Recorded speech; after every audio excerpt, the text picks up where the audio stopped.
All right, in this chapter, we've been studying substitution and elimination reactions. To this point, the substrates that we've used have always been alkyl halides, but that's not the only choice of substrate that we have. So we're going to look at some other examples of substrates that can undergo substitution and elimination reactions. So one common alternative to alkyl halides is using alkyl sulfonates. And we have three examples of different types of alkyl sulfonates down here. If you notice, what they all have in common is they've got the sulfur and lots of oxygen atoms. Now, these act as leaving groups, just like the halides and the alkyl halides, but they're pretty big.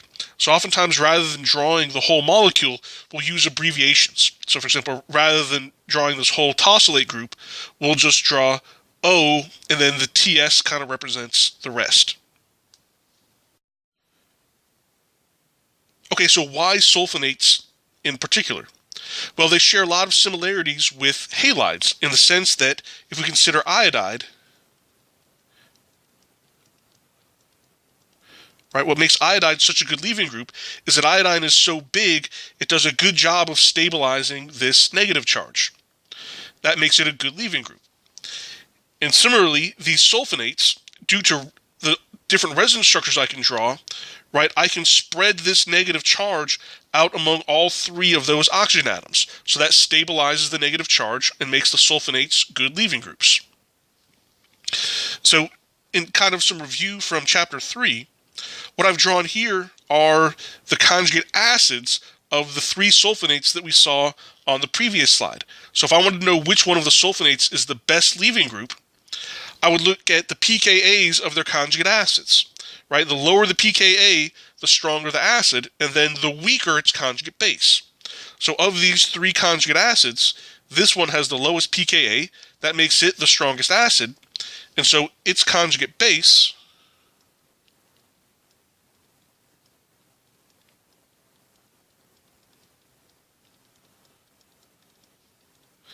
is going to be the best leaving group. That's not to say these other sulfonates aren't also excellent leaving groups, right? pKa's, negative pKa's, these are strong acids, and so their conjugate bases are also excellent leaving groups.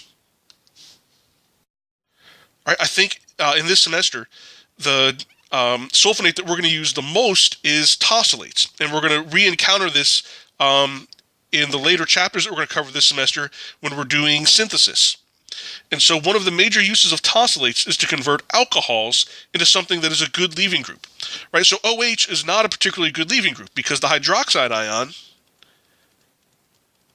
is a strong base, right? Meaning it's not very stable, meaning it's not a great leaving group.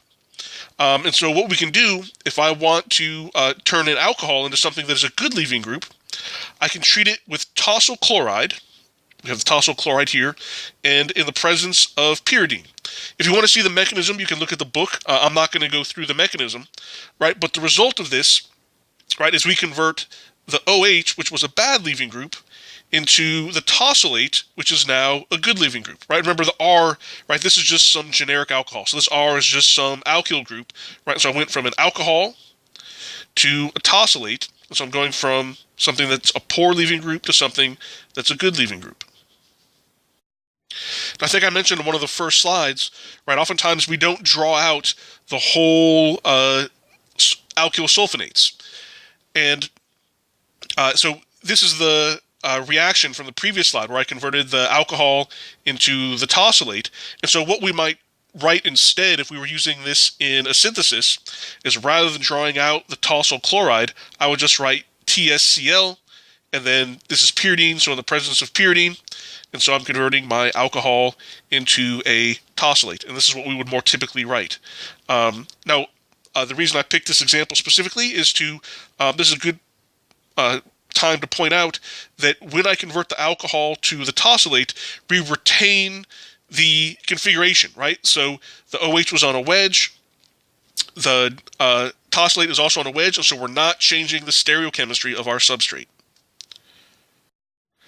All right, now the substitution and elimination reactions that we can do on these alkyl sulfonates, or the tosylates specifically, work just like the elimination and substitution reactions that we would do with alkyl halides.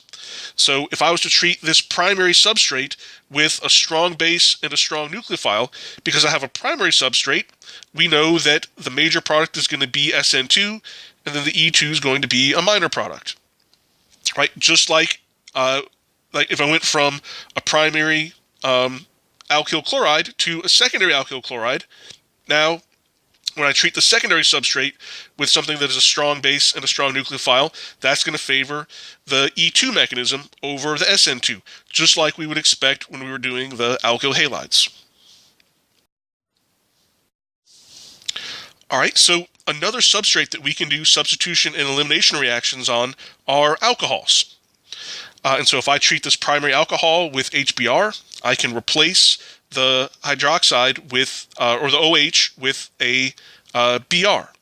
But as we mentioned earlier in the video, the OHs do not make very good leaving groups. So generally, in order to get these reactions to happen, we need to do this under strongly acidic conditions. So if we protonate our alcohol, right now we've converted it into something, in this case water, that is a good leaving group, and so we can then do the substitution reaction and replace the water with our bromide ion. Right, so in substitution reactions with alcohols, the mechanism will either be SN1 or SN2, and which one depends on the substrate. So because we're doing this under highly acidic conditions, those are protic conditions, which would generally favor the SN1 mechanism. But in the case of primary alcohols, right, because a primary carbocation is so unstable, even though I'm in protic conditions, it's going to follow an SN2 mechanism. In the case of secondary and tertiary alcohols, they're going to follow an SN1 mechanism because the protic conditions will favor SN1. All right, and if we treat alcohols specifically with sulfuric acid, that favors elimination reactions. And so, again, these are protic conditions, and so for secondary and tertiary substrates, that's going to favor an E1 mechanism. Now, I will say, because we get a lot of E1 and SN1 reactions with these alcohols, sometimes that's not really useful for synthesis. And so earlier on, when we talked about turning the alcohols into tosylates, oftentimes that's a good synthetic strategy rather than doing the substitution and elimination directly on the alcohols.